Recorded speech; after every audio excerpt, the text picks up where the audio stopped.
Hello everybody, CPU Nerd / Carnage here. Welcome back to my channel. Today is the third of 5 videos showcasing teams in the Trajann Legendary event.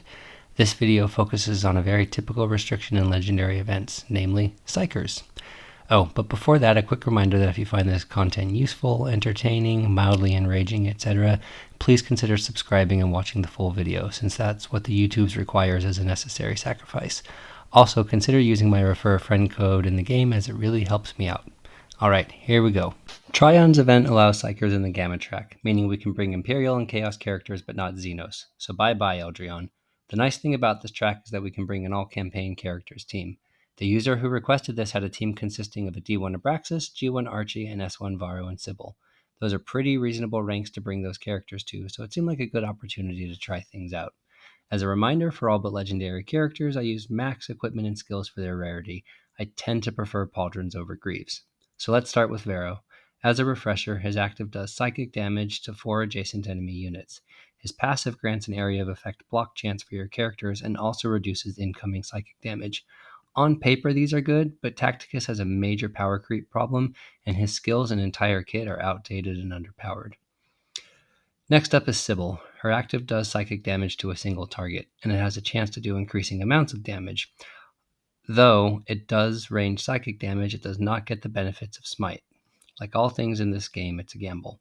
Her passive grants neighboring units infiltrate for a turn and reduces incoming damage. Again, good on paper, but the damage reduction is probably too minimal to be useful.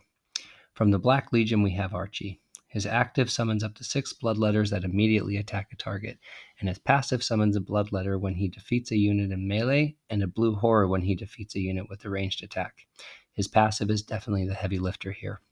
His active would be better, especially just to summon some meat shields, but the problem is that at equal level in the Gamma track, a single bloodletter tends to be all that's necessary to take out an enemy unit, so he only ever gets one out. The one exception would be against Tyrannid warriors when they have their block up, but usually the battlefield is so crowded at that point, you couldn't even summon if you wanted to. Last on the list is Abraxas, the Universal Chaos cheat code. If you don't already have him, get him. And if you do have him, get him to D1 or higher and you'll never regret it. His active summons 1 pink horror and up to 5 screamers. His passive grants an additional psychic attack, to all adjacent chaos ranged attacks, and the same for adjacent chaos demons melee attacks. The good thing about the Psyker team is that all of their ranged attacks deal smite damage, which is an additional psychic hit of 50% of their base damage to an enemy adjacent to their initial target. This is also really handy against the Gene Stealers because smite can hit decoys. In addition, since they all deal psychic damage, it has 100% pierce. The biggest negative here is that Psykers tend to have very low health and armor, and when fighting the Gene Stealer cults, that means they're very easy to wear down. So how far did I think this team could go? To be honest, I was expecting this team to die off around 4 or 5. The only tanky Psyker, Typhus, isn't on the team, and one of the best Psykers in the game, Mephiston, also isn't on the team. I don't think the team misses much by lacking Eldrion and Neurothrope, albeit if you had them at D3 for your raid team, you could go much further most likely. On to the battles. There's no real strategy needed for battles 1 through 4. Just play and kill everything. Battle 5 is where you need to start thinking. There's a big old batch of barbs that come streaming out in wave 2, so try to position Archie and Abraxas in a good position to take out most of the first wave and head towards the tall grass near the spawn points. Sadly, you'll have to do so twice because the bastards all revive. One thing I hadn't thought of trying, but you might have some luck with, is taking out everyone, then using Varro's active to clear several decoys. Once the barbs come out, try to put Abraxas into a position where he can get at least 3, if not all 5 screamers onto the field.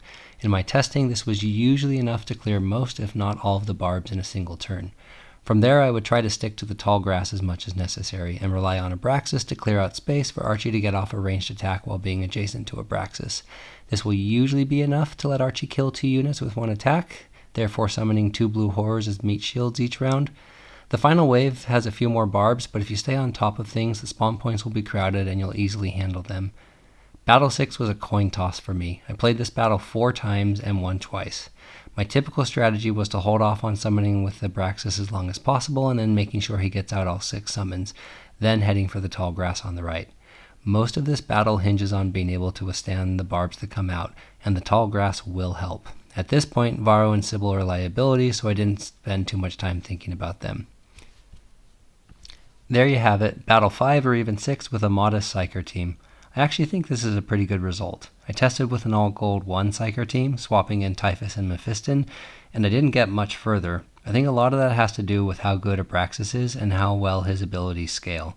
So again, a pretty good result, I would say. Just a reminder, I have 2 more teams to try, and I hope to get the videos out in the next day or 2 and into the Hobby Hub in-game by Wednesday. Thanks for watching, have a good one.